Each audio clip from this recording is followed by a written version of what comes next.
gravitacional da Lua é 2,5 vezes mais intensa que a do Sol, porque apesar de possuir massa muito menor, ela está muitíssimo mais próxima.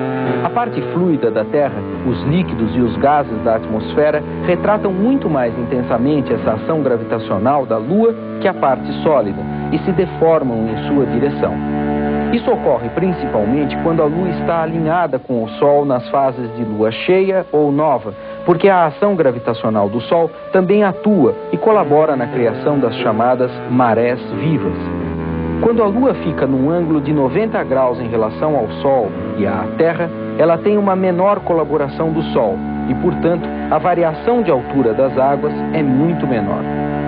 São as marés de quadratura ou marés mortas que coincidem com as fases crescente e minguante da Lua. Além de tudo, a Terra gira, e é por isso que o intervalo que separa duas marés altas é de aproximadamente 12 horas e 25 minutos. Tudo que se refere a marés tem seu grau de indeterminações, porque há muitos fatores influindo. Há, por exemplo, um certo atraso na periodicidade das marés, porque a massa de água dos oceanos tende a ficar onde está. É a chamada inércia, tão estudada nos cursos elementares de física.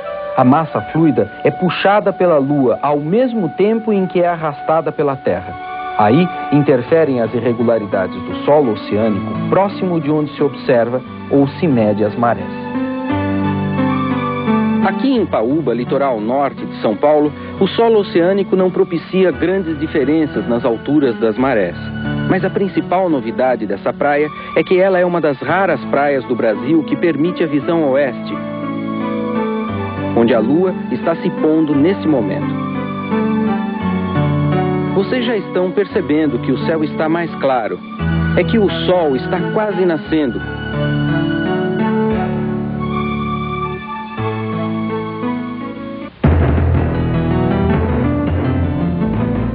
É que nós estamos em lua cheia.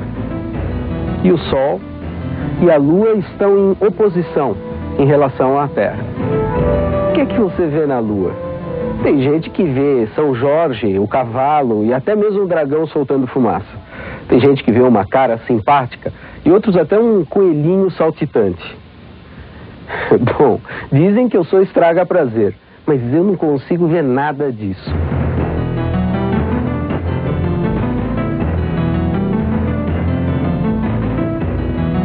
Mas eu queria que você contasse um pouquinho pra gente sobre as lendas que envolvem a Lua, as relações entre a Lua e o Sol, os eclipses, etc. Olha, em geral eu me lembro que essas lendas têm todas que ver com o fato de que a Lua é observada com manchas. Certo. Uma das histórias é a história Caiapó, de que à beira do rio, preparando uma carne, o Sol pegou aquela carne cheia de gordura e lançou na barriga da Lua, o que seria a Lua mais tarde. A Lua, então, para se livrar da queimadura, entra na água. E a partir de então, esse personagem se transforma na Lua com o aspecto de manchas queimadas pelo Sol. Nossa, que loucura. E as disputas entre Lua e Sol são muito frequentes em várias civilizações. Além da lenda Caiapó, existe uma outra interessante que é dos Guarani, onde dois irmãos, Sol e Lua, fazem uma viagem em direção ao nascente. E o irmão Lua, num determinado momento, tenta ter relações sexuais com a tia. E a tia o repulsa com a mão no rosto dele, suja de carvão e genipapo. Ele fica com o rosto manchado e mais tarde ele se torna a Lua, também manchada. Essa história é muito recorrente sob várias formas em várias sociedades indígenas, que caracteriza a Lua manchada. Em outras se caracteriza o fato de que a Lua sempre brilha menos do que o Sol. Então há disputas rituais em que o brilho do Sol se conserva maior que o brilho da Lua. As manchas da Lua que dão origem a essa criatividade toda foram inicialmente identificadas como mares, quando Galileu começava a utilizar suas lunetas para olhar o céu. Essas imagens foram obtidas com um telescópio Cassegrain com 0,5 metro de diâmetro, de propriedade do IAG, instalado em Brasópolis, sul de Minas. Na verdade, os mares lunares são grandes planícies do nosso satélite.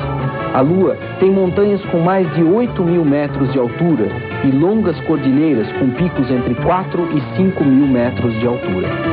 São quase 200.000 crateras na superfície da Lua, da qual nós vemos pouco mais da metade. As crateras ou são vulcões extintos ou são o resultado do impacto de meteoroides.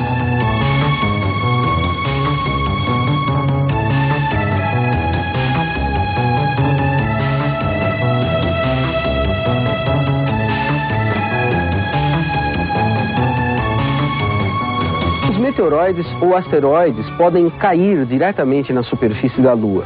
Isso porque o nosso satélite natural não tem atmosfera. No caso da Terra é diferente. Ao tentar penetrar pela atmosfera, essas rochas acabam se fragmentando muitas vezes. E aí dão origem a um fenômeno luminoso conhecido como estrelas cadentes. Na verdade são os meteoros, um fenômeno que acontece na atmosfera. É o atrito desses fragmentos rochosos que dá origem àqueles riscos luminosos no céu. Quando os fragmentos são muito grandes, muito massivos, eles não se desgastam totalmente pelo atrito e acabam caindo na superfície. Na Lua, eles caem direto, só que essas quedas hoje em dia não são tão frequentes quanto há milhões de anos atrás, quando havia uma grande quantidade de asteroides e de meteoroides nas proximidades da Terra. Eles foram os responsáveis pela formação dessas milhares de crateras que nós conseguimos observar hoje na superfície do nosso satélite. Além, é claro, da atividade vulcânica, que hoje em dia está praticamente extinta. A fase de lua cheia não é a situação privilegiada para a gente observar detalhes na superfície da Lua. Ao longo da fase de minguante e também de crescente, a luz do Sol vai tangenciando as montanhas e as crateras. E aí, então, é bem melhor para se observar detalhes na superfície lunar. Ao contrário do que muita gente imagina, a Lua não é um espelho. Ela é constituída basicamente de matéria escura e absorve mais de 90% da luz que recebe do Sol. É que a superfície da Lua é constituída basicamente de basaltos, que são geralmente escuros e absorvem bem a luz.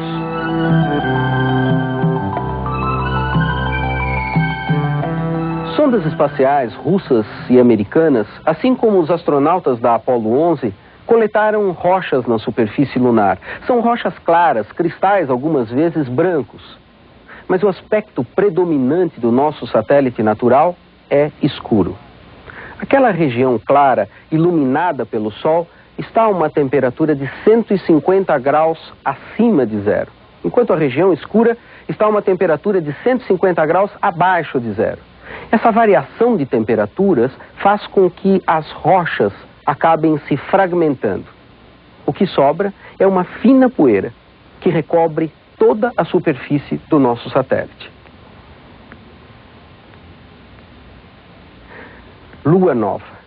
Essa é a melhor época, é a melhor fase para a observação dos outros astros, das estrelas, dos astros de menor brilho. Isso porque a luz da Lua não se difunde pela atmosfera. Claro, vale a pena lembrar que há uma grande diferença entre a Lua nova e o eclipse da Lua. Ela fica escura por causa do ângulo de incidência da luz do Sol em relação à Terra e à inclinação da órbita da Lua, e ainda da posição do observador na superfície terrestre. Nos primeiros dias do crescente é que ocorre o fenômeno da luz cinérea ou luz acinzentada. Mais uma vez, são as posições relativas que possibilitam a reflexão de parte da luz na atmosfera da Terra, que incide na superfície não iluminada da Lua e chega até nós, traçando esse filete que contorna a Lua. Esse fenômeno persiste nos primeiros dias da fase do crescente.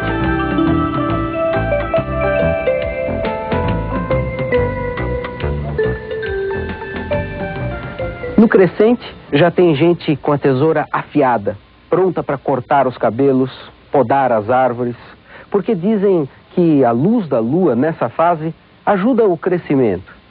Dizem, mas não provam nada. Nem as estatísticas, nem a lógica